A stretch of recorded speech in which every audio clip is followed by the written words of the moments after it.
trying to ice skate uphill.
Hello everyone, and a very warm welcome to the Q-Man channel. If you are new here, please consider subscribing to the channel and giving this video a like. Today, we are going to be discussing the movie Blade from 1998. The world presented in this narrative is one perpetually cloaked in shadow, a fitting backdrop for a story about creatures of the night operating just beneath the surface of human awareness. We are immediately introduced to the enigmatic figure of Blade, a half-human, half-vampire hybrid whose existence is dedicated to the eradication of his own kind. His methods are brutal, precise, and utterly relentless, honed by a life lived outside the norms of either humanity or vampirism. We see him operating in the opening scene, interrupting a gruesome, high-energy rave where the attendees are, unknowingly, participating in a vampire feeding ritual. This sequence establishes the tone, hyper-stylized action interwoven with visceral horror, much like the kinetic, visually striking fight choreography that would later define much of early 21st century action cinema. Blade himself is a study in disciplined isolation. He is driven by a singular, consuming vendetta, a direct result of his mother's near-fatal encounter with a vampire bite during pregnancy, an event that imbued him with his unique strengths and perpetual thirst for blood, which he manages through a self-administered serum, a constant battle against his own nature.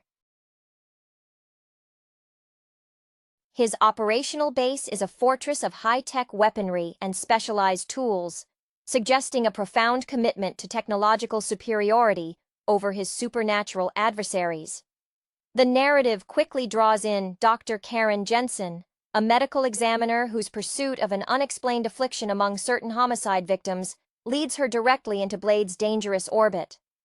Her initial rational scientific worldview clashes violently with the reality Blade forces upon her. Her character serves as the audience surrogate, the ordinary person thrust into the extraordinary, and her survival hinges entirely on Blade's intervention when she is attacked by one of the undead.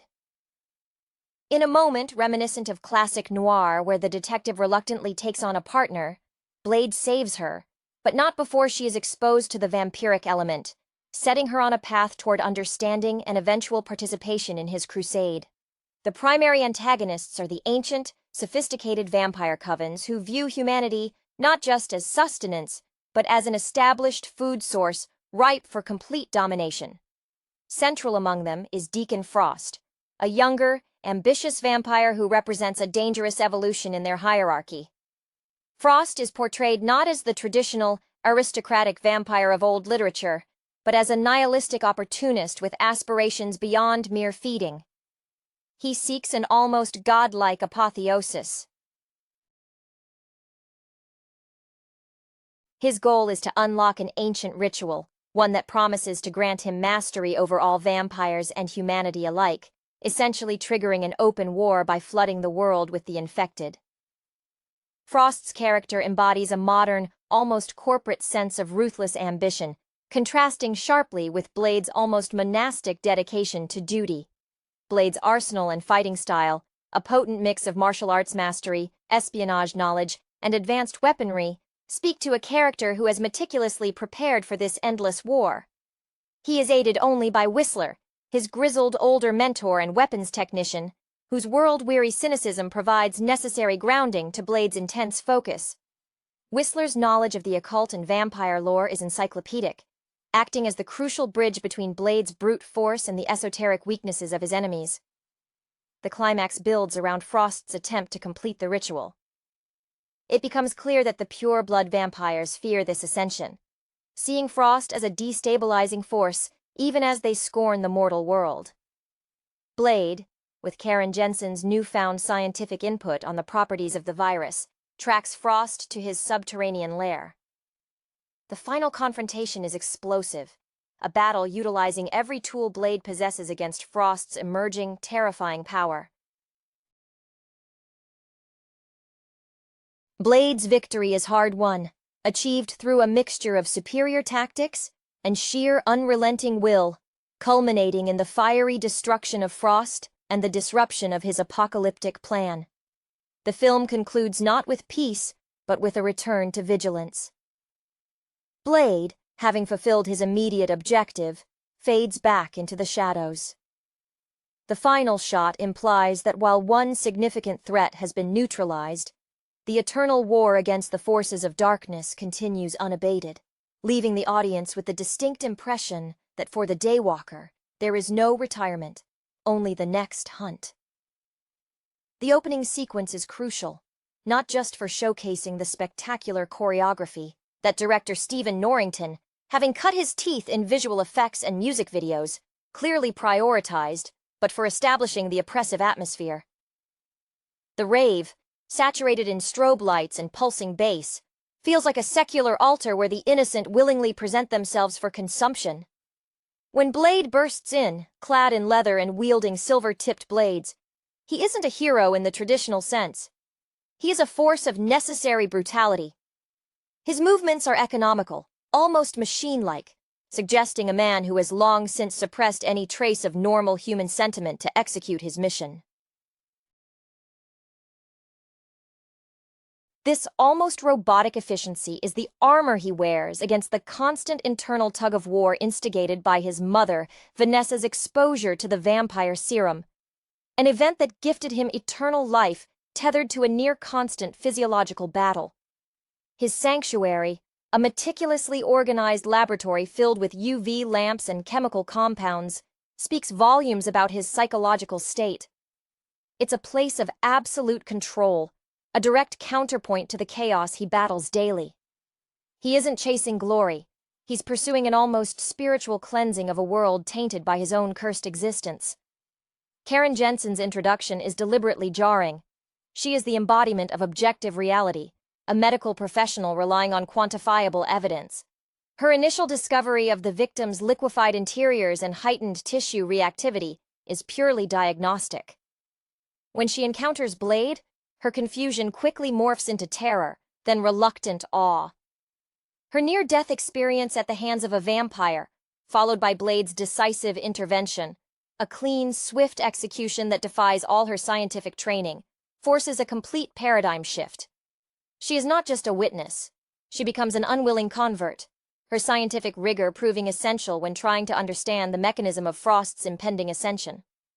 Her transition from skeptic to Blade's hesitant intellectual partner adds a layer of necessary emotional grounding to the relentless action. Deacon Frost, on the other hand, is arrogance personified. Unlike the ancient vampires who hold court in dimly lit mansions and maintain the illusion of social invisibility, Frost is brazenly modern and disruptive. He embraces the chaotic energy of the current era, leveraging it for his own ends. There's a palpable sense of resentment in his demeanor. He is an upstart vampire eager to overthrow the stagnant, traditionalist elders. His desire isn't just to feed, it's to obliterate the boundary between the mortal and the eternal, making him a far more existential threat than simple bloodlust would suggest. His ambition echoes the career trajectory of many modern antagonists, the desire to dismantle existing power structures through radical, often violent, means. Whistler serves as the necessary anchor, the seasoned veteran who has seen the cycle repeat itself too many times. He grumbles about Blade's recklessness, but never fails to provide the specialized tools or obscure folklore needed to survive the next encounter. His relationship with Blade is paternal yet transactional. He recognizes the necessity of the Daywalker's existence, even as he fears the toll it takes. Whistler's dedication stems from his own past failures, lending a weary pathos to his meticulous preparation of UV grenades and silver weaponry. The film's emotional core, though often obscured by the action, lies in the quiet moments of understanding between Blade and Karen, particularly as she begins to understand the nature of his serum. It's a tangible representation of his constant self-denial, a chemical tether keeping him just on the precipice of becoming the very thing he hunts. When Frost initiates the final ritual, the tension is amplified by the realization that this is an endgame scenario, not just for the city, but for Blade's internal peace. The ensuing battle is a brutal distillation of the film's aesthetic: rapid cuts, kinetic energy, and the stark visual contrast between the infernal lighting of the ritual site and Blade's cool, silver and black silhouette. Victory over Frost is less a celebration, and more an exhausted confirmation that the night's patrol is simply not yet over, leaving the protagonist forever bound to the endless, necessary sacrifice of solitude. The visual language of the film is deeply indebted to the music video aesthetic prevalent in the late 90s, particularly in the use of high-contrast lighting and rapid editing, which elevates the already heightened reality of the vampire underworld. Blade's armor, functionally the black trenchcoat and tactical gear, is not merely costume. It's a psychological separation mechanism. It signifies his detachment from the soft, vulnerable world of humanity he is simultaneously trying to protect and actively rejects association with. His constant application of the serum is the physical manifestation of his internalized struggle, a daily choice to prioritize duty over the siren call of his own corrupted biology. This self-medication suggests a profound exhaustion, a man perpetually fighting a civil war within his own veins, mirroring the arduous, thankless nature of his self-appointed role. Karen Jensen's integration into Blade's world is marked by a steep learning curve, one fraught with moral discomfort. As a scientist, she seeks order. Blade offers only violent, albeit effective, resolution. Her eventual contribution, focusing on how Frost's evolved virus interacts with the human circulatory system, allowing the infected to survive exposure to sunlight for brief periods, is a crucial intellectual step forward. It shows that while Blade excels at annihilation, he requires human intellect to truly map and predict the supernatural enemy's next move. Her developing empathy for Blade stems not from romantic attraction, but from recognizing the shared, almost tragic isolation of a person burdened with secret, world-altering knowledge. Deacon Frost's motivations are colored by a deep-seated resentment for the vampiric establishment, the old guard who treat the world with bored disdain. Frost is dynamic, eager to force the issue, to shatter the delicate centuries-old truce of invisibility.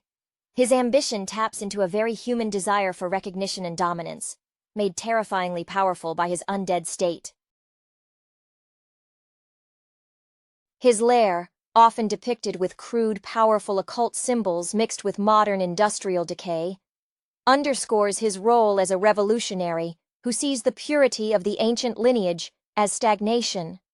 When he finally reveals his transformed state during the climax, it's a visual crescendo of grotesque power, a mockery of Blade's controlled hybrid nature.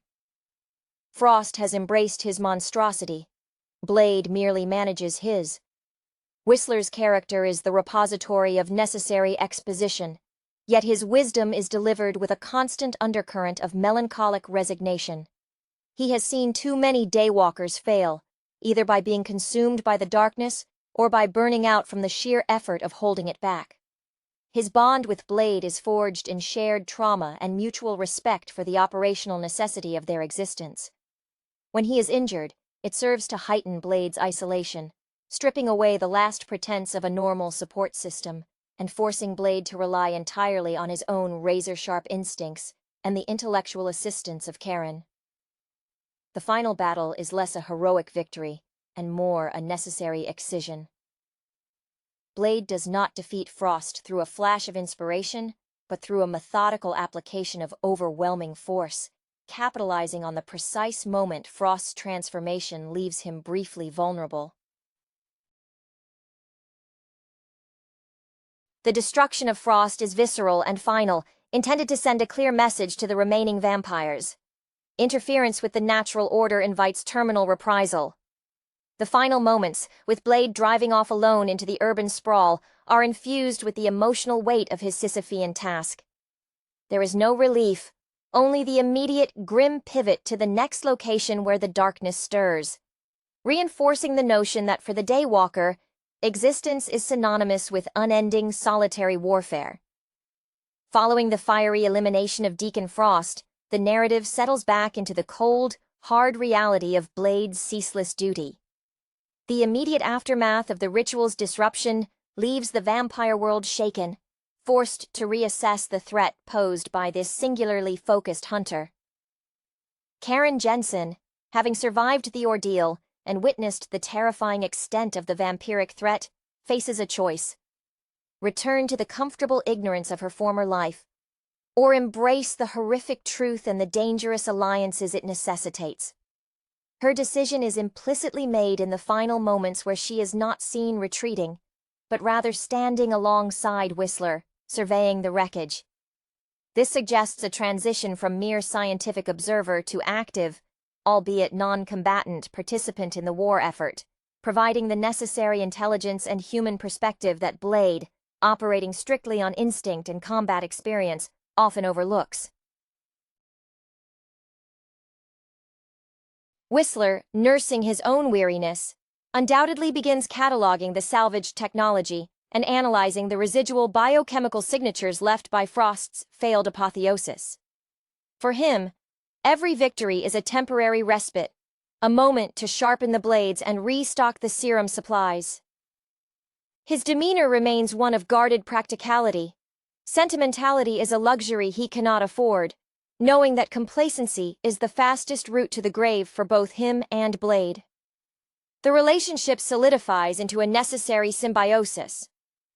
Whistler maintains the physical infrastructure of their survival, while Blade remains the necessary, terrifying instrument of enforcement. Blade himself retreats into the shadows, the silence of the city, his only true companion. His emotional landscape remains profoundly closed off, yet the brief, intense interaction with Karen has perhaps etched a minuscule crack in his stoic exterior. It is not a softening, but rather an acknowledgement that even a solitary warrior sometimes needs a mind capable of navigating the world he has sworn to protect, a world that remains utterly oblivious to the monsters lurking just beyond the veil of daylight. His career is defined by absence, the absence of sunlight, the absence of companionship, the absence of rest, and this victory merely resets the clock on the next inevitable confrontation. The narrative implies that the major houses of the vampire hierarchy, having witnessed Frost's recklessness and Blade's efficacy, will now operate with greater stealth and sophistication, presenting an even more insidious challenge for the Daywalker down the line. The urban landscape remains his hunting ground, and the hunt, ceaseless. The silence that follows the destruction of Deacon Frost is not one of peace, but of heavy, anticipatory quiet, the kind that precedes a hurricane rather than heralds calm. Blade, ever the pragmatist forged in trauma, doesn't pause for catharsis. His focus immediately shifts to operational maintenance. The physical toll of confronting Frost in his near-deified state would have been immense, necessitating a rigorous regimen of self-care. The meticulous injection of the serum to keep his own vampiric urges leashed, and the repair of his specialized gear. This routine is his meditation, a necessary ritual of control against the chaos that defines his existence.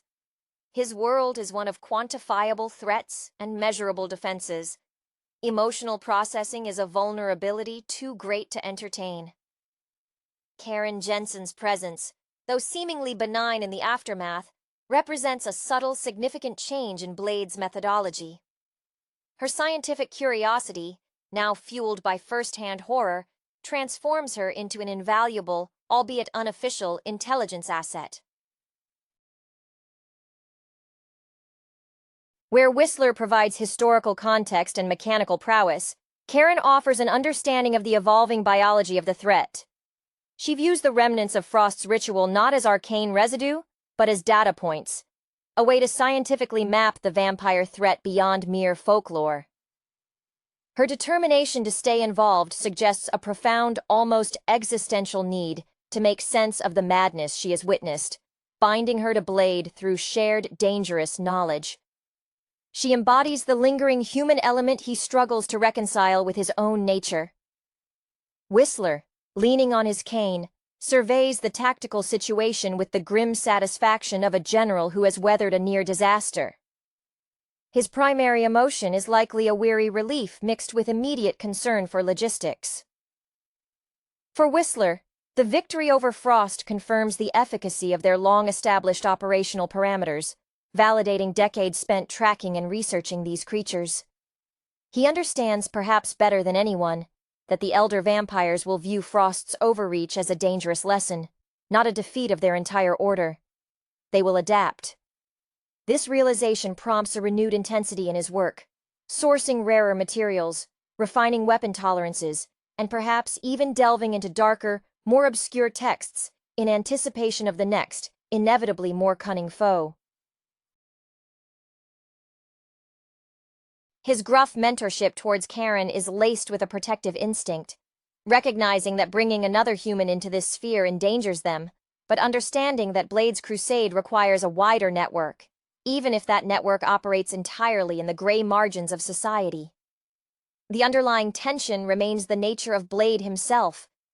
He is an anomaly, a walking paradox. His success is predicated on a constant, agonizing denial of his own inherited power. There is a pervasive loneliness to this existence, the inability to connect authentically with humans due to his nature, and his utter rejection by the creatures he shares that nature with. This isolation is his burden and his weapon. As the film closes on the urban expanse, Blade's departure is not triumphant. It is merely the initiation of the next phase of perpetual maintenance. He is a necessary, self-inflicted wound upon the darkness, destined to remain wounded himself, forever patrolling the borders of the two worlds he can never fully inhabit. The subsequent period for Blade is characterized by an intensification of his operational tempo, a direct response to the understanding that Deacon Frost, despite his spectacular downfall, was merely a symptom of a deeper, evolving threat within the vampire society. The Elders, chastened by Frost's radicalism, would naturally retreat further into the shadows, adopting tactics designed for long-term infiltration rather than apocalyptic displays. This necessitates Blade becoming even more proactive, less reliant on predictable feeding patterns, and more dependent on the subtle intelligence gathered by his small, fractured team. Karen Jensen's commitment seems rooted in a desire to reclaim her sense of control through understanding. Having seen the boundaries of empirical science violently shattered, she now applies that rigorous methodology to the study of the supernatural. Her emotional investment likely focuses on preventing any other innocent person from stumbling into the horror she experienced. She operates with a kind of feverish intellectual intensity, cataloging the genetic markers of the virus, perhaps hoping to isolate the precise factor that allows Blade his daylight tolerance, a faint, perhaps subconscious hope that the cure for the curse, or at least a means of managing it for others, might be found. Her presence subtly challenges Blade's absolute self-reliance, forcing him to articulate his knowledge rather than simply execute it. Whistler's anxieties sharpen into meticulous paranoia. He begins to see every piece of technology, every shipment of synthesized plasma for Blade's serum, as a potential vector for compromise. His gruff exterior becomes even more pronounced as he monitors the world for the inevitable vampire counterintelligence, the subtle manipulation of human institutions that the older covens excel at. He is fighting a war against entropy as much as against the undead. Keeping Blade supplied, healthy, and hidden is a full-time, nerve-wracking endeavor. His relationship with Karen develops into a shared, unspoken understanding of the grim reality. They are the unseen support structure for a man who is too dangerous and too burdened to ever truly accept their help. Blade's moments of repose are deeply unsettling. He exists in a state of hypervigilance even when resting, his physical perfection a constant, deceptive veneer over deep-seated internal conflict. The successful destruction of Frost only reaffirms the necessity of his brutal path, closing off any possibility of a normal life he might have once subconsciously yearned for. His actions are now guided by the premonition of the next, more calculated enemy. He hunts with a refined cruelty, aiming not just to kill, but to dismantle the infrastructure of the emerging, technologically aware vampire threat. The film leaves us with the image of a warrior perfectly honed for a perpetual, unseen war. A necessary monster, whose greatest tragedy is his very success in maintaining the fragile ignorance of the world he fights for. The subsequent stillness is deceptive, the quiet before a shift in the ancient equilibrium of the vampire hierarchy.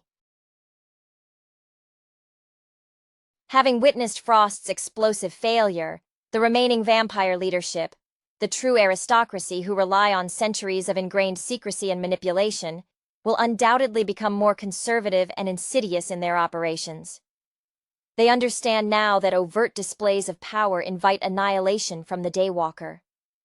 This forces Blade and his small cadre into a new phase of intelligence warfare, demanding subtlety over sheer kinetic force, a realm where Blade's instincts are formidable but require augmentation. Karen Jensen's role evolves from the shocked survivor to the indispensable analyst. Her work now focuses on predicting the unseen. She attempts to build predictive models based on the subtle financial shifts, anomalous medical reports, or unexplained absences that might betray the presence of a hidden coven establishing a new power base. This scientific approach clashes subtly with Whistler's reliance on arcane lore, creating a dynamic where past wisdom and future projections must converge to locate the enemy. Karen carries the emotional weight of the human world she seeks to preserve, a burden that manifests as relentless, almost desperate concentration on her research, an effort to convert chaotic horror into structured, actionable knowledge. Whistler, ever the pragmatic arms dealer and historian, views the shift with deep skepticism regarding the vampire's capacity for true innovation. He trusts ancient texts more than modern human guesswork. His focus turns to fortifying their sanctuary against long-range surveillance and infiltration, recognizing that the vampire's greatest strength lies in their network and longevity. He likely dedicates time to refining older, more esoteric methods of detection that the younger Frost ignored, preparing countermeasures against sophisticated electronic tracking or magical wards. His constant presence is a reminder to Blade of the human cost of the war, grounding the Daywalker in the very reality he is fighting to shield. For Blade, this period is a deepening immersion into solitude. The momentary alliance with Karen provided a brief window into human reasoning, but it also likely highlighted the insurmountable gulf between his existence and theirs. He perceives their concern for him, but views it through a pragmatic lens. They are assets, essential for the mission's success. His internal landscape remains a desert of suppressed hunger and relentless focus. Any vulnerability perceived by the remaining vampires will be exploited, so Blade must become less predictable, perhaps even adopting periods of self-imposed sensory deprivation, or moving his base of operations entirely, becoming a ghost even to Whistler and Karen for short necessary intervals. The true battle is now one of patience and attrition, matching the vampire's millennia-long existence with his own unending, singular commitment. The narrative trajectory suggests the next threat will not wear fangs openly, but might instead hold a corporate title or sit within a position of political power, making Blade's next confrontation a far more morally ambiguous entanglement. The Shadow War deepens as the vampires, having learned a painful lesson from Frost's flamboyant hubris, pivot towards leveraging human infrastructure. This shift demands a new level of operational fluidity from Blade.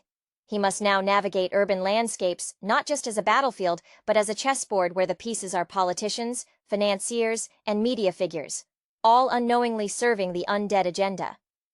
This transition necessitates a move away from purely direct confrontation towards covert disruption, forcing Blade to rely more heavily on the nuanced data provided by Karen. Karen Jensen, now fully invested, approaches the investigation with the intensity of a detective trying to solve a case where the laws of physics keep bending.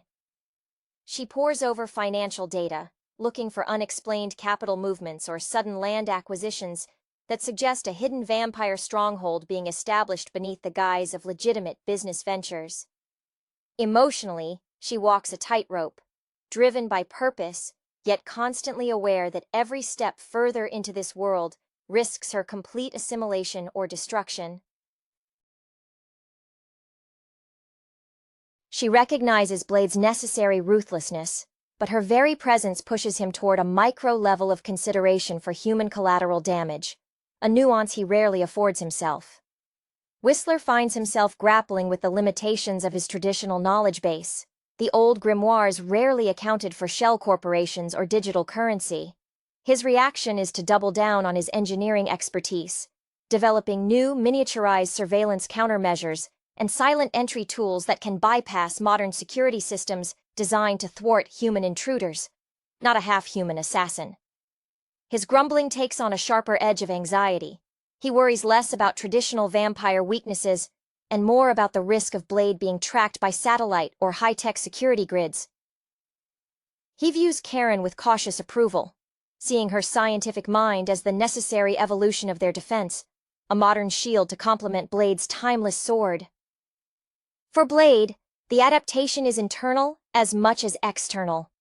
He must temper his immediate, aggressive instincts with the patience required for long-term surveillance and infiltration.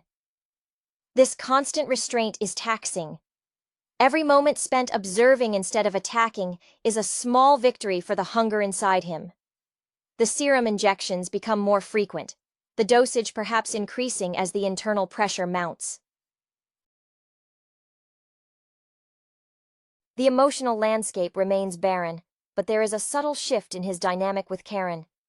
It is not friendship, but a tacit acknowledgement of mutual necessity. He respects her ability to see patterns in the chaos that his singular focus obscures.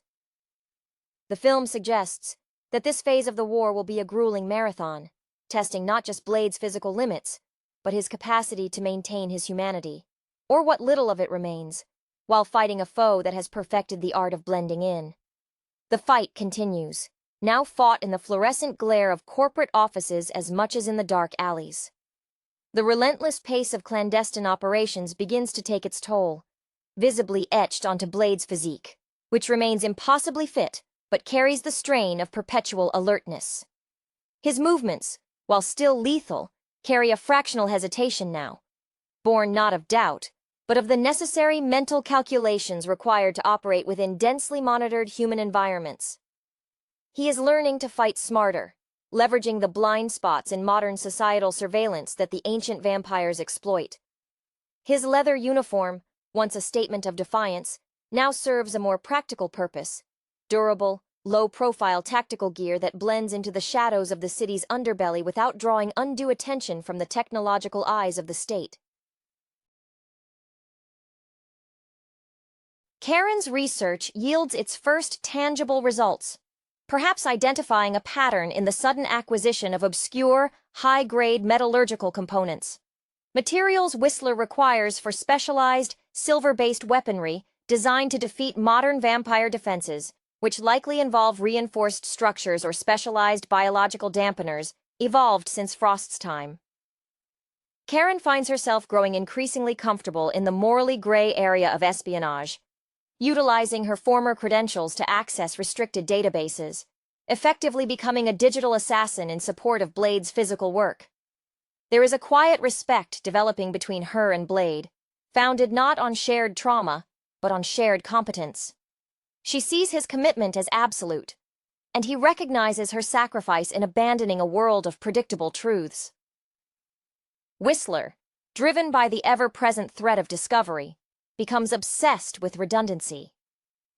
He sets up multiple hidden caches of supplies across the city, a network of escape routes and emergency armories that reflect his deep-seated belief that their main sanctuary is always one compromised piece of intelligence away from being overrun.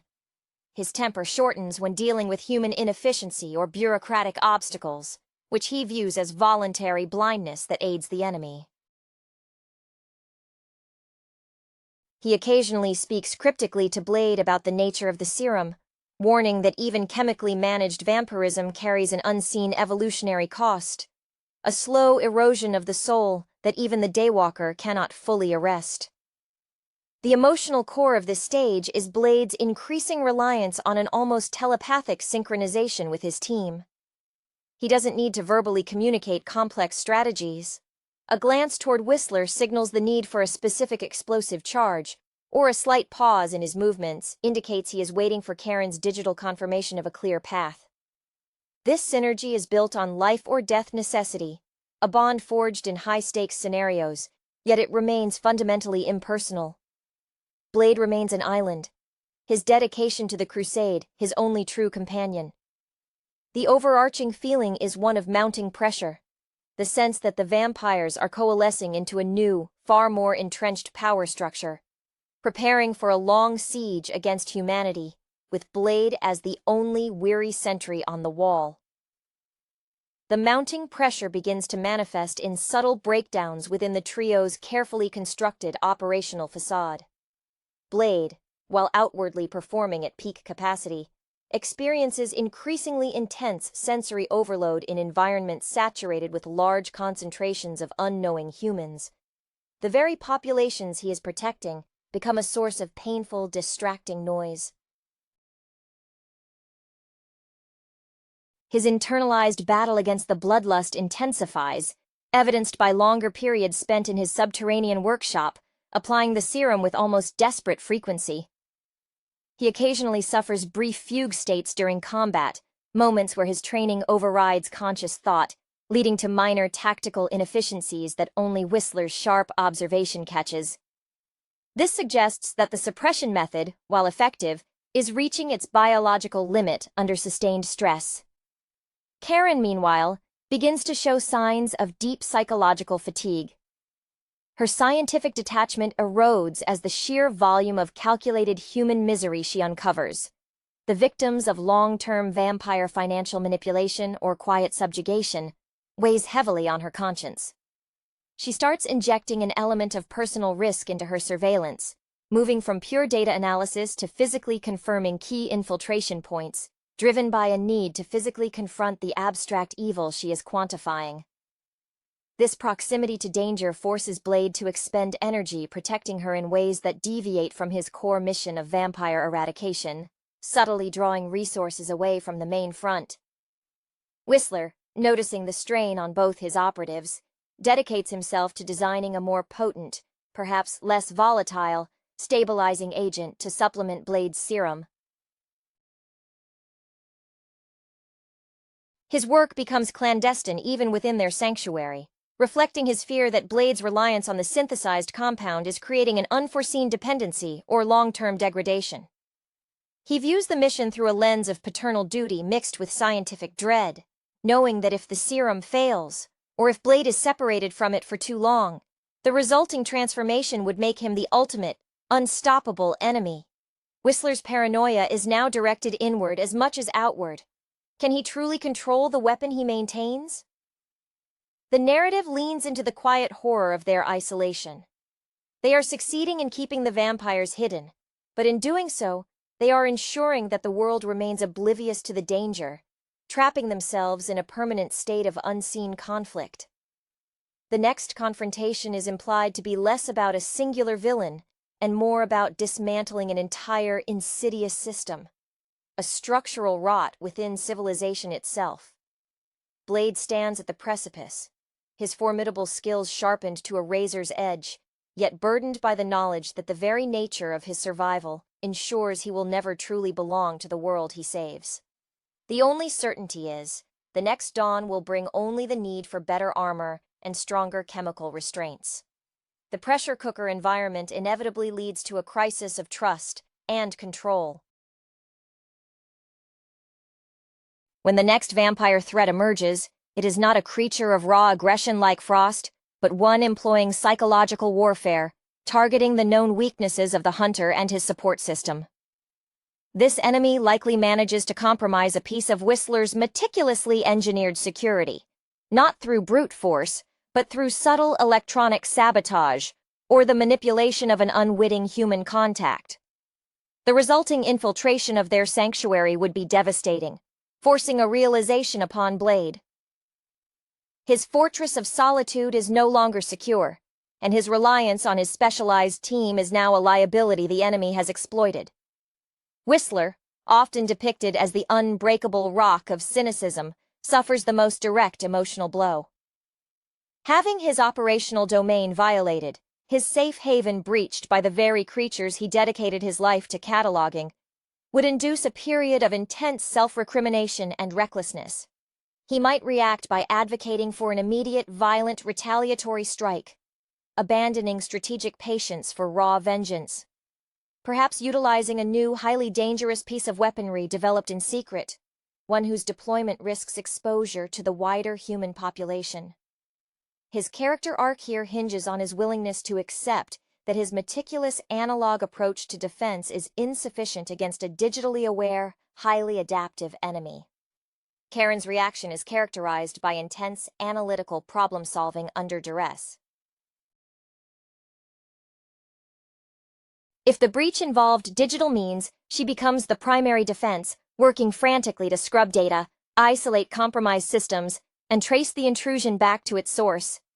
Her fear is no longer abstract, it is the proximity of death and the potential loss of the only two people who understand her reality. She might find herself forced to use Blade's own highly specialized, often lethal countermeasures for the first time, crossing a final psychological threshold from analyst to active participant in violence, confirming her irreversible commitment to the shadowed war. For Blade, the compromised sanctuary forces a painful re-evaluation of his own stringent rules of engagement. The attack on his base is a direct attack on his control. His response would be swift, overwhelming, and utterly devoid of mercy, demonstrating a terrifying escalation in efficiency born from rage. However, this rage is tempered by the immediate necessity to protect the remaining functional assets, Whistler and Karen. His focus shifts from hunting the enemy externally to securing his internal infrastructure.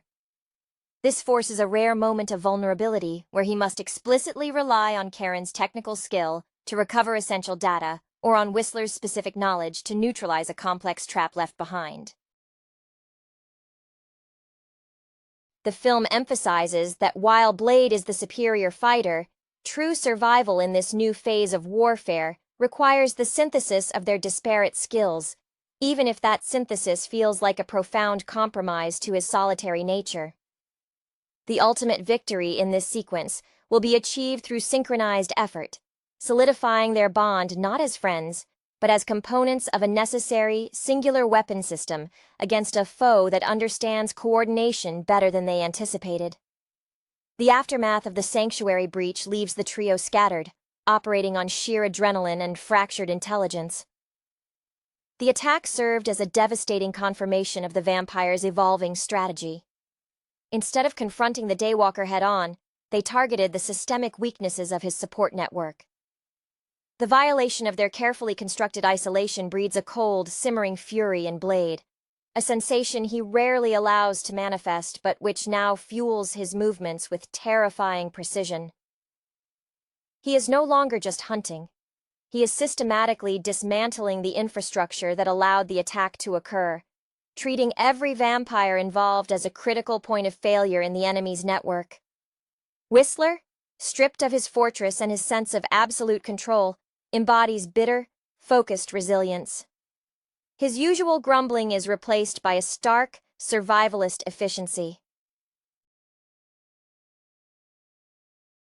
He retreats into the world of black market salvage and improvised engineering, setting up temporary command posts in abandoned urban warrens, places too toxic or forgotten for vampires to bother corrupting easily.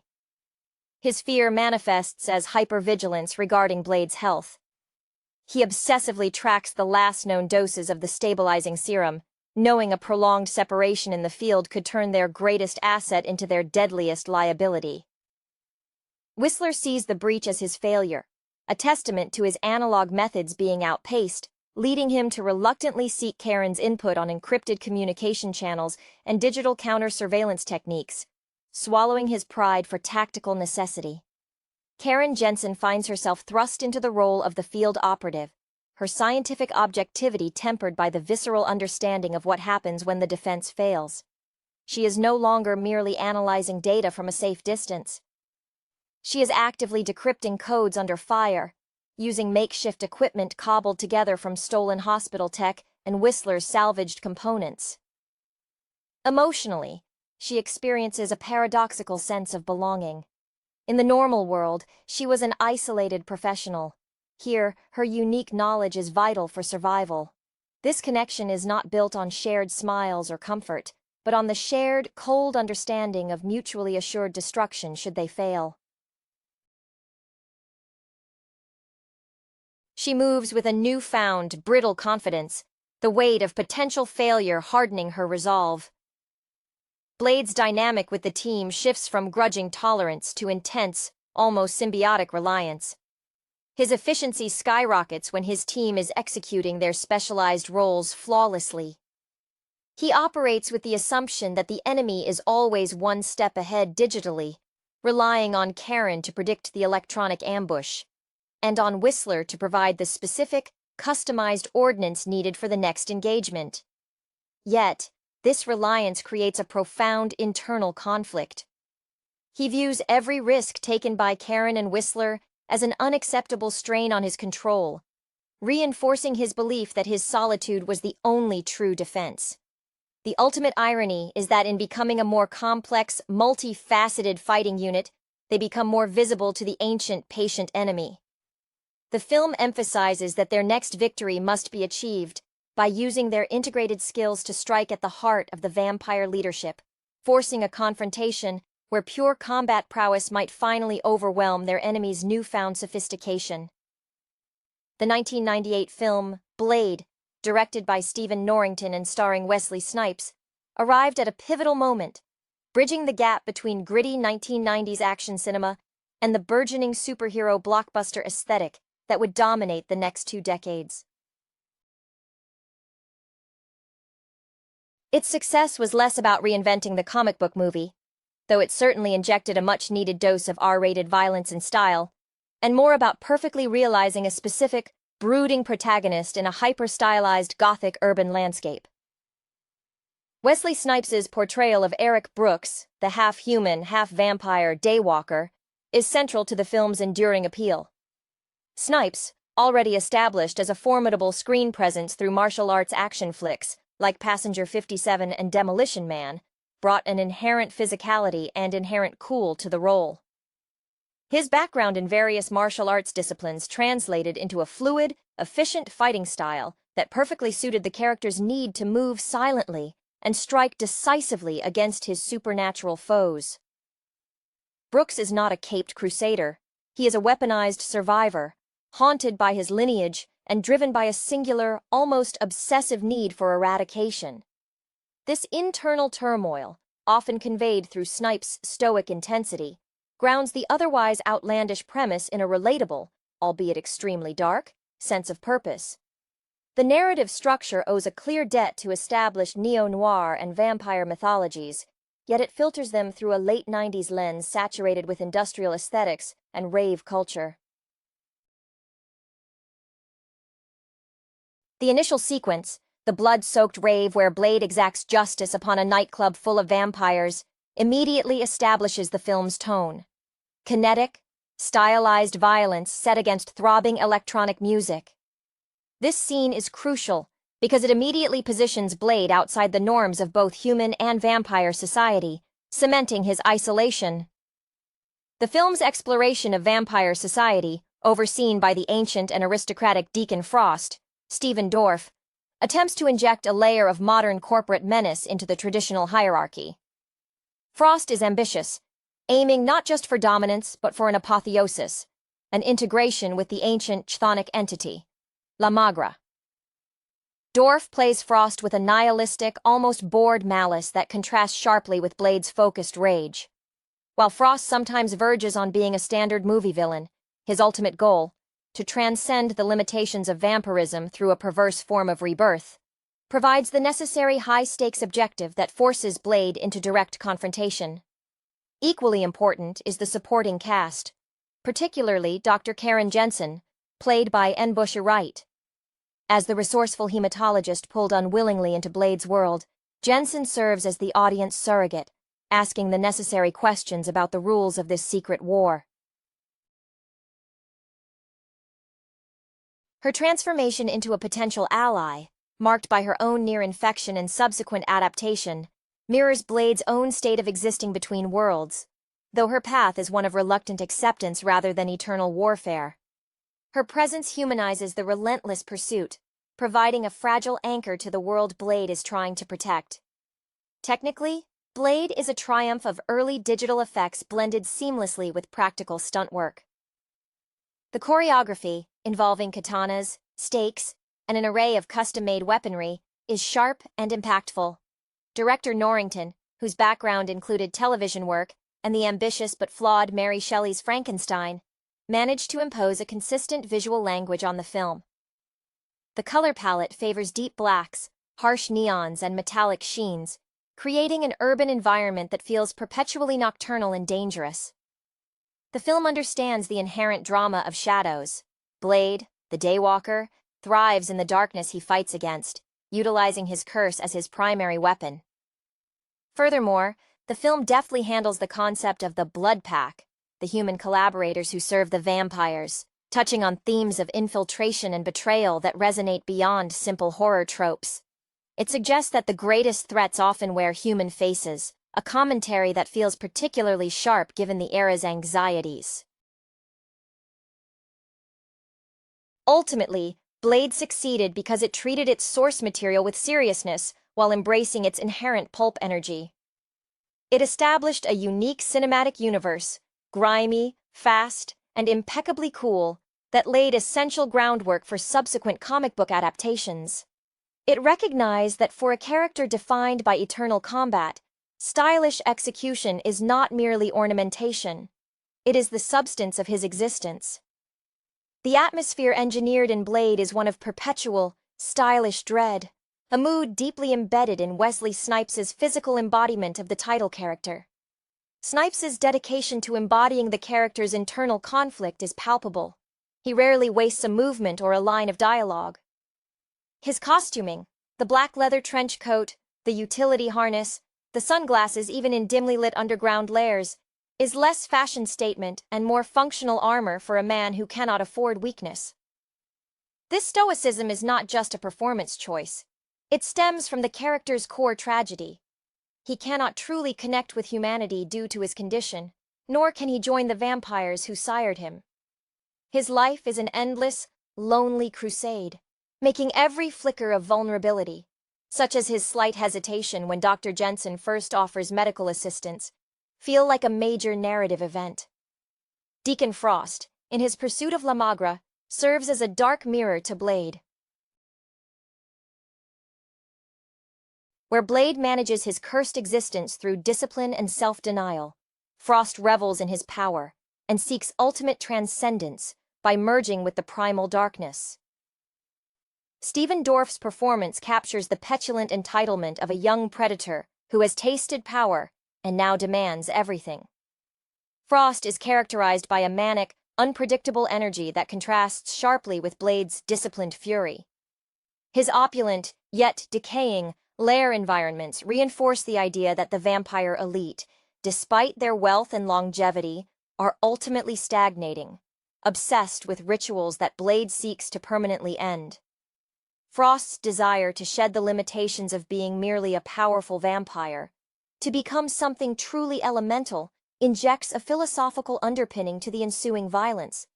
Is it better to control the darkness within, or to become the darkness itself? The film's pacing is relentless, mirroring the heightened state of paranoia endemic to the secret war Blade wages. Moments of exposition, often delivered by Whistler, Kris Kristofferson, Blade's grizzled mentor, are brief and functional, serving only to propel the action toward the next beautifully choreographed encounter. Whistler himself is essential, representing the last tether Blade has to the human world he fiercely protects. Kristofferson's weary delivery imbues Whistler with the weight of past failures and decades spent fighting a war no one else acknowledges. He is the flawed human element that understands the cost of dedicating one's life to hunting monsters. The sonic landscape is as much a character as the visuals.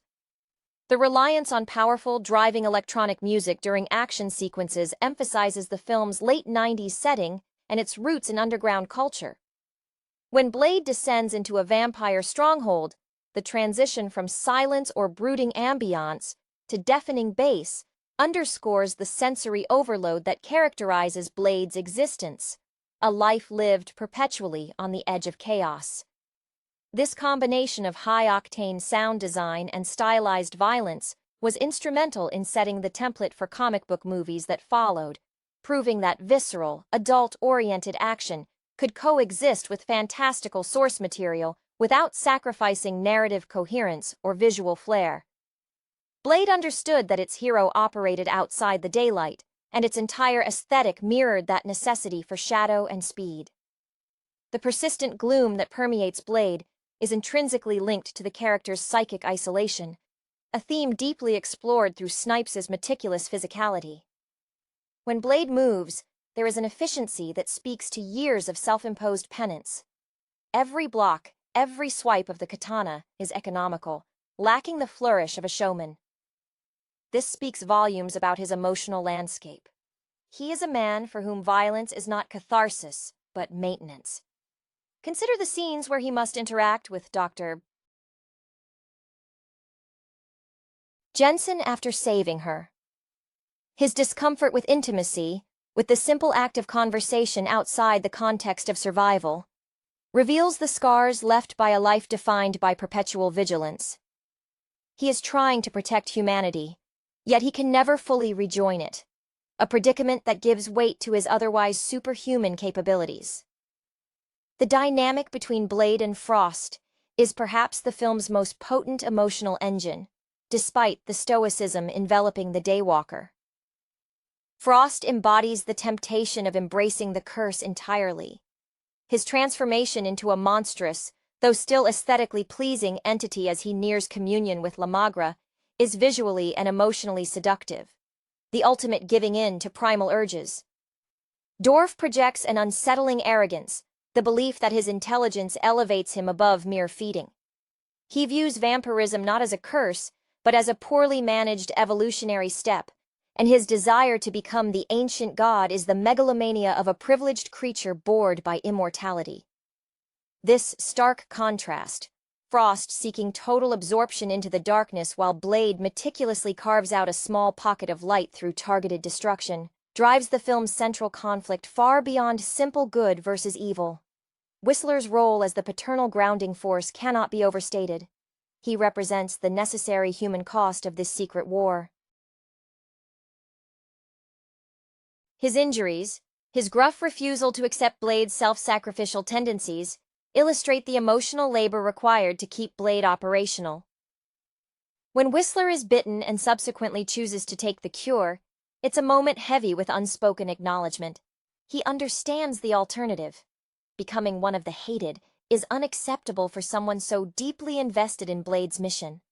This vulnerability, this very human fear of corruption, makes his existence crucial, providing the emotional stakes that Blade, armored in cool detachment, often risks obscuring.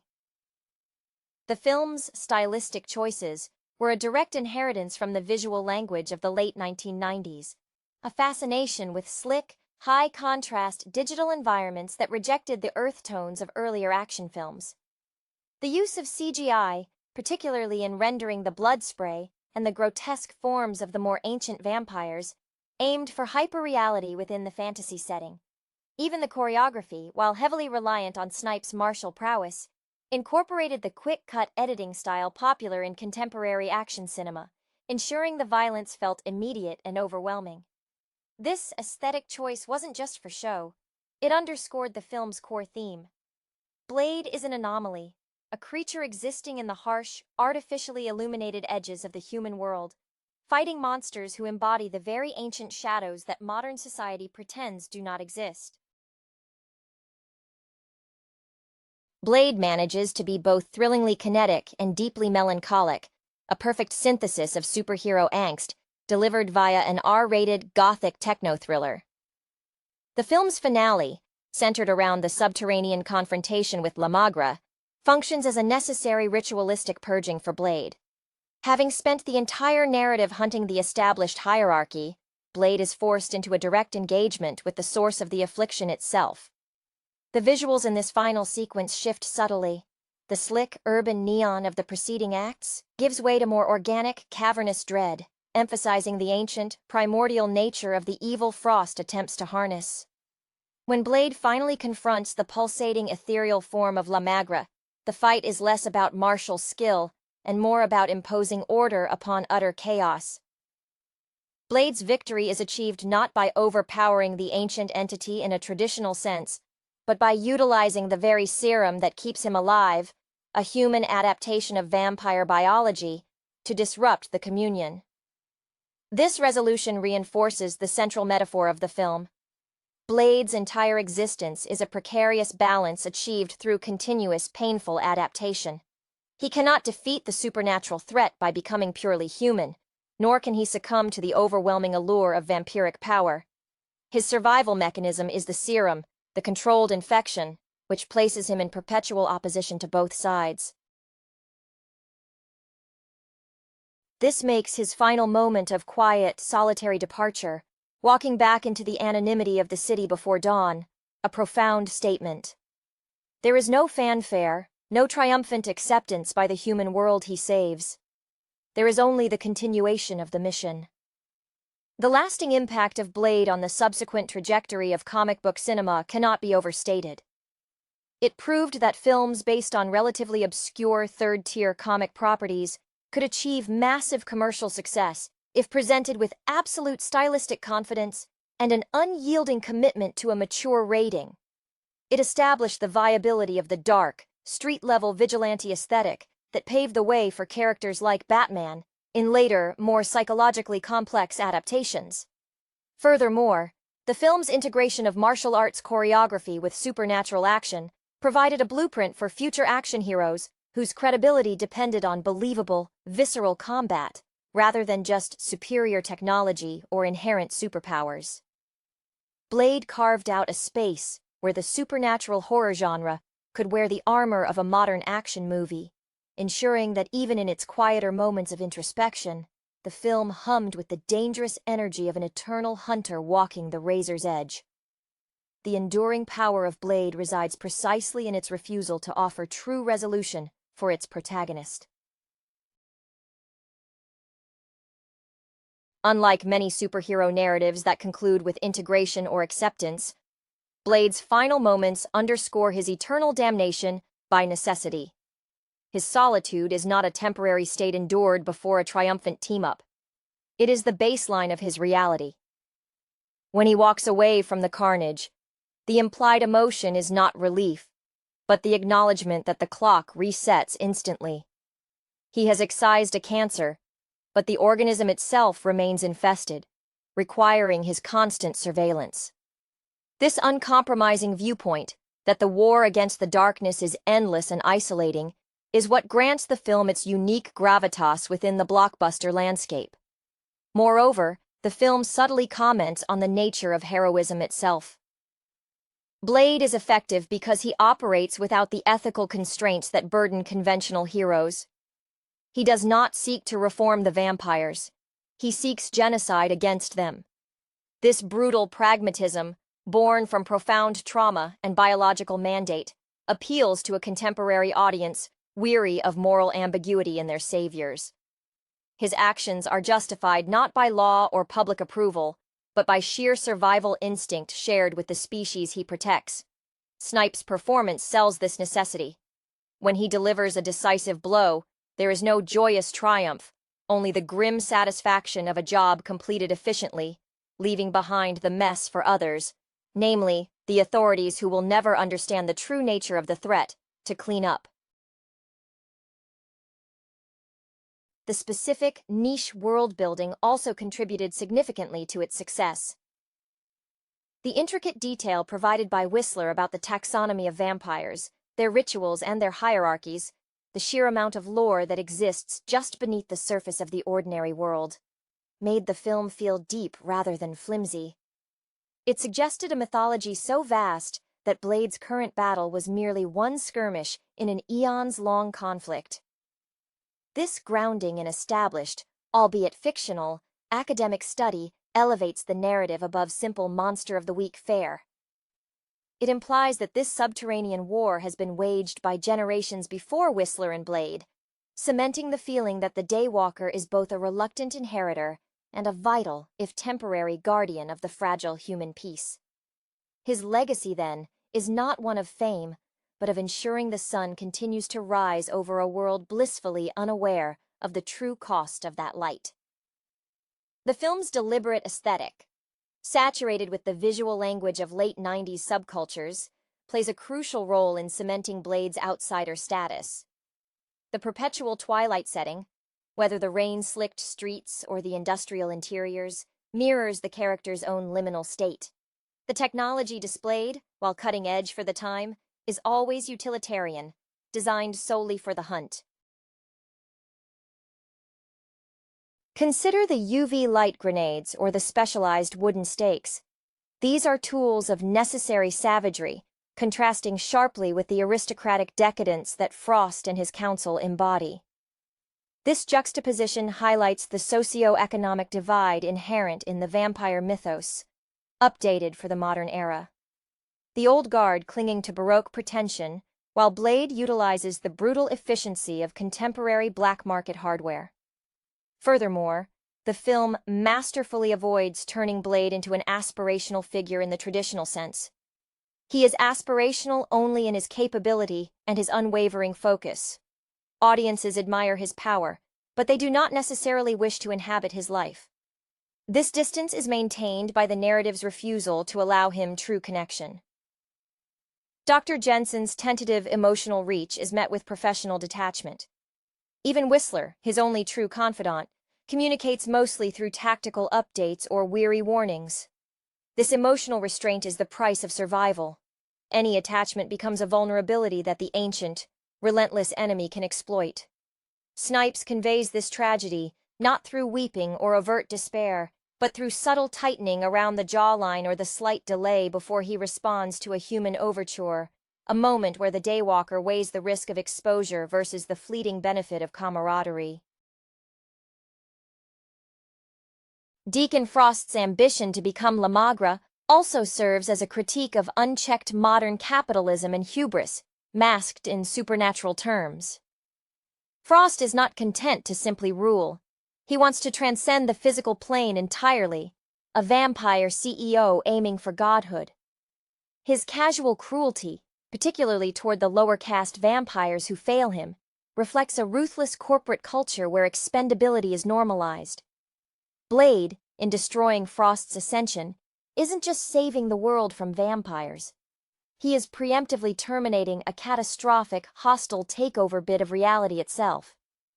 The battle against La Magra becomes symbolic of fighting against primal, consuming forces that threaten to obliterate the hard-won, fragile order established by Blade's lonely vigilance. The film, therefore, functions as a dark fable about maintaining necessary boundaries against powers, both ancient and modern, that seek total, destructive absorption. The film's lasting influence is also tied to how effectively it utilized the inherent horror iconography of vampires while subverting expectations regarding the superhero origin story. Blade is not born of altruism or a chemical accident. He is born of violation, a permanent living wound. This Genesis story, the rape of his mother by a vampire, casts a long shadow over every action he takes, imbuing his crusade with a deeply personal, almost psychological necessity, rather than a generalized sense of civic duty. This dark origin story allowed the film to lean into explicit R-rated content, the visceral gore, the explicit violence, because the character's motivation was framed around revenge and self-preservation rather than moral guardianship. It was visceral storytelling for an audience craving something less sanitized than the prior era of comic book adaptations had offered. Furthermore, the depiction of the vampire world itself, particularly the clandestine meetings and underground operations, borrows heavily from crime thrillers. The film treats the vampire hierarchy with a degree of internal political realism. They are not just shadowy figures lurking in castles. They have infrastructure, human collaborators, and established rules of engagement that Blade systematically violates. This attention to the logistics of the undead war provided a credible framework for the extraordinary violence. Whistler's meticulous research and Blade's customized arsenal, the silver nitrate injectors, the specialized weaponry, lend credence to the idea that fighting the supernatural requires specialized, almost paramilitary dedication, moving the narrative away from traditional magic and toward tactical confrontation. The chemistry, or perhaps the necessary friction, between Blade and Whistler cemented the film's emotional core. Whistler functions as the audience's surrogate for empathy. He feels the horror, he expresses the exhaustion, and he reminds Blade of the humanity he is fighting for. Kristofferson's weathered performance provided the necessary counterpoint to Snipes' machine-like intensity. When Whistler is injured or shows fear, it validates the danger in a way Blade's imperviousness cannot. This partnership emphasizes that even the most formidable vigilante requires a tether to the reality he is perpetually shielding. A silent acknowledgement that, to fight monsters forever, one needs a witness, someone to confirm the monstrousness of the fight itself. The quiet understanding between them, born of shared trauma and survival, is one of the film's most genuinely affecting human relationships, tragically isolated though it is. The enduring resonance of Blade lies significantly in its successful fusion of genres, creating a hybrid that felt genuinely novel in 1998. It is undeniably a supernatural horror film, utilizing the established tropes of vampirism, the aversion to sunlight, the reliance on blood, the ancient lineage, but it executes these elements with the kinetic speed and visual flair of a Hong Kong action movie, filtered through a distinctly American industrial aesthetic. Director Stephen Norrington ensures that the film never settles into the slow, brooding pace of traditional Gothic horror. Instead, every scene pulses with a readiness for violence. This constant state of alert mirrors Blade's psychological state, making the narrative itself feel urgent and unsustainable, much like the hero's own life expectancy within his chosen war. This stylistic choice allowed the film to address contemporary anxieties through a supernatural allegory. The fear of infiltration, the feeling that corruption exists within the highest echelons of society, personified by the Blood Pack collaborators, mirrored the political cynicism prevalent at the turn of the millennium. Blade's crusade becomes a symbolic cleansing of societal rot, a desire to excise the insidious elements hiding in plain sight. He is the necessary extremist who operates outside the compromised legal and moral frameworks that have failed to contain the threat. His violence is clean in its efficiency, if not in its nature, appealing to a desire for swift, unambiguous justice that popular culture often craves, but rarely depicts with such unapologetic severity. The film's success also hinges on its masterful understanding of its hero's inherent contradictions. Blade is a creature of the night who wages war exclusively against the night dwellers. He is powered by the very thing he despises, a constant reminder that his power is fundamentally tainted. Snipes's performance subtly communicates the perpetual internal negotiation required to wield such a curse responsibly. He is a master of control, constantly calibrating the proximity of danger, both external and internal.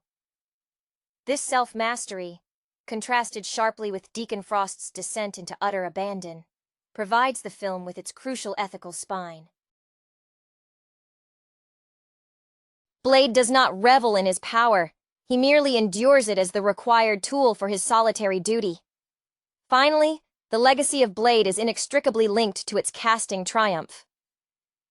Wesley Snipes embodied an action star archetype for a new era, one that could seamlessly blend martial discipline with a charismatic, yet deeply wounded inner life. He wasn't just playing a hero, he was embodying a mythological archetype of eternal conflict. The film proved that audiences were ready for a flawed, morally gray protagonist who engaged in high-stakes, stylized combat, setting the stage for a decade where cinematic heroes would increasingly be defined by their darkness and their ability to operate beyond the conventional light of day. Blade remains a benchmark for how to translate raw comic book energy into uncompromising cinematic style. The very air in Blade feels thick with artificiality and manufactured darkness, a deliberate choice that amplifies the sense of alienation surrounding Eric Brooks. The film avoids the warm, organic shadows of classic horror, favoring the cold, hard glare of neon reflecting off wet asphalt or the harsh illumination of UV light used in combat. This visual language underscores that Blade is fighting a modern plague that has infiltrated the contemporary urban ecosystem, not an ancient evil hiding in forgotten ruins. His reliance on custom-built technology, meticulously maintained by Whistler, reflects a pragmatic rejection of the romanticism often associated with vampire lore. For Blade, this isn't about ancient curses whispered in drawing rooms. It's about biochemical warfare against a highly evolved predator. Karen Jensen's integration into Blade's world serves not just as a narrative device for exposition, but as a necessary emotional anchor that keeps the stakes concrete. Her initial terror quickly solidifies into a grim understanding of necessity. When she begins assisting Blade, adapting her medical knowledge to combat vampirism, she becomes a rare example of a human who actively chooses to engage with the horror rather than flee it. Her competence, especially when she develops methods to stabilize or neutralize the pathogen, validates Blade's entire existence. She sees the logistical problems of his crusade, not just the spectacle of his fighting, which allows for moments of quiet, functional partnership that feel more earned than any burgeoning romance could have been. Deacon Frost's ultimate aspiration, merging with the ancient, formless La Magra, is the film's most potent commentary on unchecked ambition, divorced from human consequence.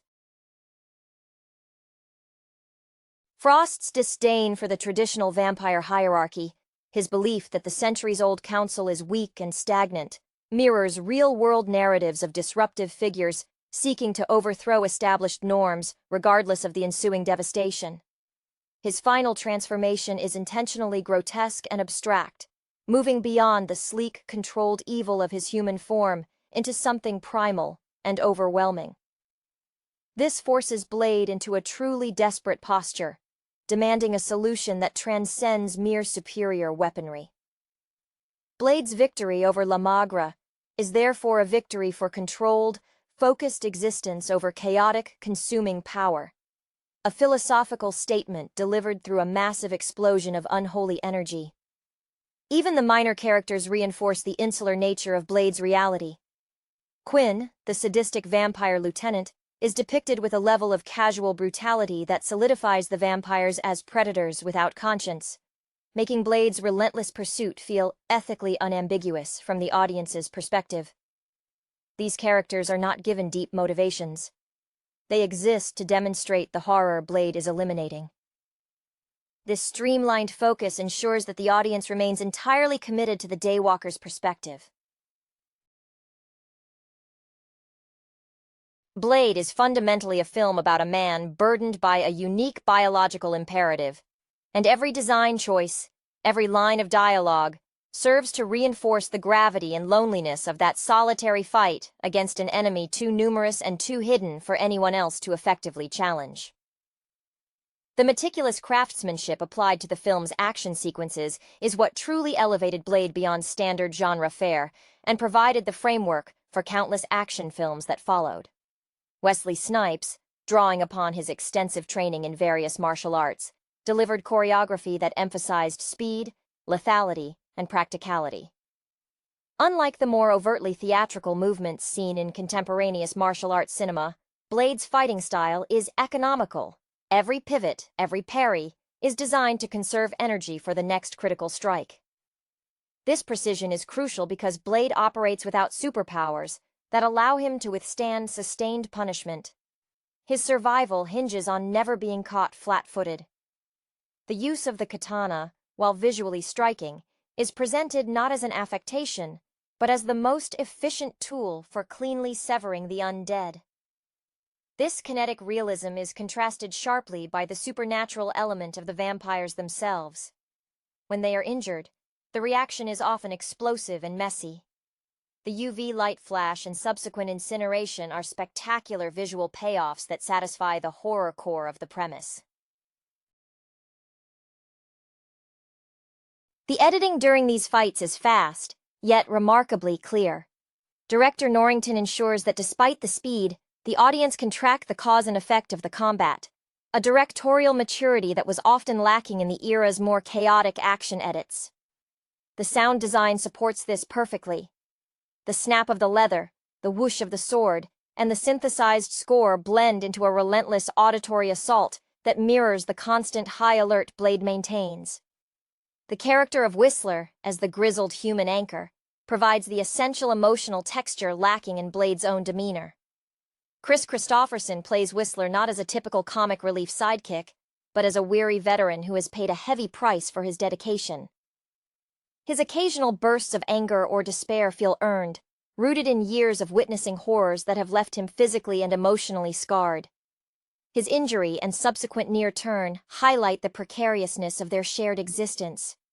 The line between hunter and hunted is terrifyingly thin, a constant, tangible threat that Blade must manage not only externally, but internally, through his own blood chemistry. Whistler's faith in Blade, however grudging, is the only sustained positive reinforcement the protagonist ever receives, making his presence vital for the narrative's emotional solvency. In essence, Blade created a world where the rules of engagement were clear, brutal, and personal. It sold the fantasy of a protector who was so fundamentally compromised by his duty that he became something approaching a necessary monster himself. This moral grayness, wrapped in impeccable late 90s cool, allowed the film to explore themes of alienation and vengeance without ever compromising the visceral thrill of the hunt, ensuring its place not just as a successful comic book adaptation, but as a defining action film of its decade. The aesthetic choices made in Blade were deeply interconnected with the protagonist's psychology, creating an environment that was both oppressive and empowering for the Daywalker. The consistent use of shadow and stylized light suggests that Blade is perpetually navigating the boundary between worlds. His human side existing in the periphery of daylight, his vampire side demanding the cover of darkness. This visual philosophy extends to the vampire's lairs. Even their opulent environments are either underground or deliberately shrouded, emphasizing their rejection of the natural order. They crave the subterranean, the hidden, while Blade, ironically, is the one who can momentarily function within the light. This creates a dynamic where the natural order, the sun, is the ultimate weapon, yet the fight must occur within the darkness dictated by the enemy's strength. Furthermore, The narrative skillfully exploits the trope of forbidden knowledge. Whistler and Dr. and D. Jensen represent the human element attempting to understand and scientifically counter a supernatural threat. Their laboratory scenes, filled with glowing liquids and complex diagrams, stand in stark contrast to the anarchic, primal energy of the vampire rituals. This dynamic establishes a clear thematic conflict. Order versus chaos, science versus mysticism, or perhaps more accurately, controlled biology versus runaway entropy. Blade bridges these worlds, possessing the knowledge of the supernatural through his biology, yet employing the cold, hard pragmatism taught by Whistler. He is the synthesis of the arcane and the tactical. The film's emotional weight often rests in the silences surrounding Snipes. When Blade surveys a scene of destruction he has wrought, there is no triumphant swagger, only a brief, exhausted assessment before moving to the next objective. This profound sense of duty, untainted by ego, is perhaps why the character resonated so strongly. He is the ultimate reluctant soldier. His strength is immense, but his burden is absolute isolation. He cannot share his victory with anyone who truly understands the weight of the sacrifice, nor can he ever truly rest, as the very presence of the infected means the war continues. This narrative structure ensures that the tension remains high, as the audience understands that Blade's greatest vulnerability isn't a silver stake, but the crushing weight of eternal, thankless responsibility. Blade remains a definitive statement on the necessary, yet deeply tragic nature of the vigilante, operating completely outside the confines of societal validation. The finality of Blade's solitude is arguably the film's most persistent emotional tone, a quiet counterpoint to the explosive violence. It's a loneliness that Snipes communicates not through grand speeches of despair, but through the minute choreography of his downtime, the way he cleans his weapons with near-religious fervor, or the way he stares out of a high-rise window at the sleeping city, his reflection staring back, a constant, unwelcome companion. This internalization of isolation is what separates him from the more outwardly tormented figures of subsequent dark heroes. Blade doesn't rage against his fate internally, so much as he accepts it as the immutable operating system of his life. He functions despite the curse, not by conquering it, which speaks to a mature, fatalistic acceptance of his role. Deacon Frost's downfall, while visually spectacular, also serves to highlight the emptiness of unrestrained desire. His transformation into the sprawling, chaotic form of La Magra is the ultimate expression of the vampire's core flaw: the inability to find contentment within existing power. Frost sought apotheosis, an escape from the limitations of his physical form, but in doing so, he became formless and uncontrollable, a cautionary tale against ambition untethered by discipline. Dorff's final, guttural screams as he is torn apart represent the spectacular collapse of narcissism when confronted by true, ancient power. Blade, who precisely controls his own monstrous potential, is the antithesis of this uncontrolled hunger. Whistler's role as the moral barometer is further complicated by the very nature of the serum he helps develop. The science they pursue is inherently Faustian, borrowing from the enemy to fight the enemy. This proximity to corruption is what gives Kristofferson's performance its perpetual edge of anxiety. He doesn't just worry about vampires, he worries about them becoming something they shouldn't, especially after he himself is exposed. His very survival relies on Blade's unwavering dedication to the cure, grounding the high-concept supernatural conflict in very real medical and ethical stakes.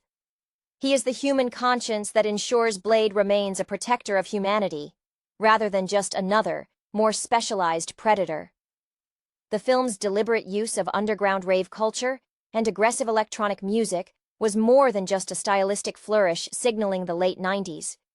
It was an attempt to place the vampire mythos firmly within the context of contemporary paranoia and societal fragmentation. The rave setting where the blood pack gathers is teeming with young people, highly stimulated and vulnerable, a modernized version of the unsuspecting townspeople. Blade's intervention is swift and brutal, suggesting that the dangers lurking in the dark are not always the ones wearing fangs. They are the ones who prey on the vulnerable, regardless of whether they are powered by ancient evil or contemporary excess. Blade effectively utilized the visual language of counterculture to make its ancient war feel immediate, urgent, and terrifyingly relevant to a generation that felt alienated by the mainstream. The thematic resonance of Blade is deeply rooted in the concept of inherited trauma made manifest through biological mandate. Eric Brooks is not a self-made hero finding his calling. He is the consequence of a violent act committed decades before his birth. This origin story imbues his every action with a sense of obligation rather than choice, a critical distinction that separates him from traditional comic book saviors. Snipes subtly portrays this burden as a low-grade fever he can never shake. The vampire venom in his system is the constant, throbbing reminder of his parentage. He possesses the vampire's strengths, speed, longevity, immunity to the common bite, but has surgically excised the hunger, leaving him in a state of perpetual, engineered starvation. This biological paradox is the source of his impenetrable cool. Emotional engagement would mean risking the loss of control, and loss of control means succumbing to the very thing he is genetically programmed to destroy. This internal conflict is externalized perfectly through the relationship with Deacon Frost. Frost represents the path not taken, the temptation of embracing the totality of the curse. Where Blade meticulously manages his vampiric traits, Frost dives headlong into them, viewing discipline as weakness. Dorff plays Frost with a chilling blend of entitlement and intellectual vanity. He sees himself as a visionary evolving past the petty squabbles of the old vampire families. His aesthetic, sleek, modern tailoring juxtaposed with monstrous, emerging musculature, symbolizes a terrifying brand of corporate ruthlessness applied to the supernatural. Frost wants not just to feed, but to dominate the evolutionary process, making his desire to become La Magra less about power acquisition and more about ontological superiority. Blade's victory over him is therefore a necessary rejection of unchecked, egotistical power, whether derived from human genetics or supernatural mutation. The quiet moments between Blade and Whistler are fraught with unspoken peril, acting as crucial decompression chambers in the narrative's otherwise relentless pace. Whistler's gruff paternalism is his defense mechanism against the fear of losing his surrogate son to the very darkness he seeks to eradicate. When Whistler succumbs to the bite, his swift, desperate appeal to Blade to execute him is the ultimate expression of his human commitment. He values the mission, and Blade's humanity above his own continued existence in a compromised state. This scene strips away the action choreography to reveal the raw stakes, the human cost of this secret war. Blade's visible hesitation before administering the fatal shot speaks volumes. It is a rare, visible crack in his armor, a moment where the burden of his unique biology forces him to become the executioner of the only man who ever saw him as something other than a weapon. Ultimately, Blade functions as a sophisticated parable on the cost of singular commitment. The film ends not with a celebration, but with a recommitment to the shadows. Blade strides into the dawn, not to greet the daybreak as a symbol of victory, but simply to patrol the edges where the night has retreated. This cyclical, unending nature of his warfare is what gives the film its enduring melancholy. He is the ultimate sacrifice, a man who cannot join the world he saves, existing only in the necessary voids between human safety and supernatural predation. The entire film is an extended portrait of necessary alienation, a dark, highly polished jewel set against the backdrop of a world too bright and oblivious to ever truly appreciate the hunter guarding its borders. Hello everyone, and a very warm welcome to the Q Man channel. If you are new here, please consider subscribing to the channel and giving this video a like. Today, we are going to be discussing the movie Blade from 1998. The world presented in this narrative is one perpetually cloaked in shadow, a fitting backdrop for a story about creatures of the night operating just beneath the surface of human awareness. We are immediately introduced to the enigmatic figure of Blade, a half-human, half-vampire hybrid whose existence is dedicated to the eradication of his own kind. His methods are brutal, precise, and utterly relentless, honed by a life lived outside the norms of either humanity or vampirism. We see him operating in the opening scene, interrupting a gruesome, high-energy rave where the attendees are, unknowingly, participating in a vampire feeding ritual. This sequence establishes the tone, hyper-stylized action interwoven with visceral horror, much like the kinetic, visually striking fight choreography that would later define much of early 21st century action cinema. Blade himself is a study in disciplined isolation. He is driven by a singular, consuming vendetta, a direct result of his mother's near-fatal encounter with a vampire bite during pregnancy, an event that imbued him with his unique strengths and perpetual thirst for blood, which he manages through a self-administered serum, a constant battle against his own nature. His operational base is a fortress of high-tech weaponry and specialized tools, suggesting a profound commitment to technological superiority over his supernatural adversaries. The narrative quickly draws in Dr. Karen Jensen, a medical examiner whose pursuit of an unexplained affliction among certain homicide victims leads her directly into Blade's dangerous orbit. Her initial rational scientific worldview clashes violently with the reality Blade forces upon her.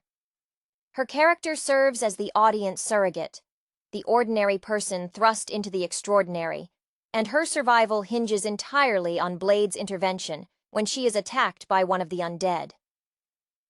In a moment reminiscent of classic noir where the detective reluctantly takes on a partner, Blade saves her, but not before she is exposed to the vampiric element, setting her on a path toward understanding and eventual participation in his crusade.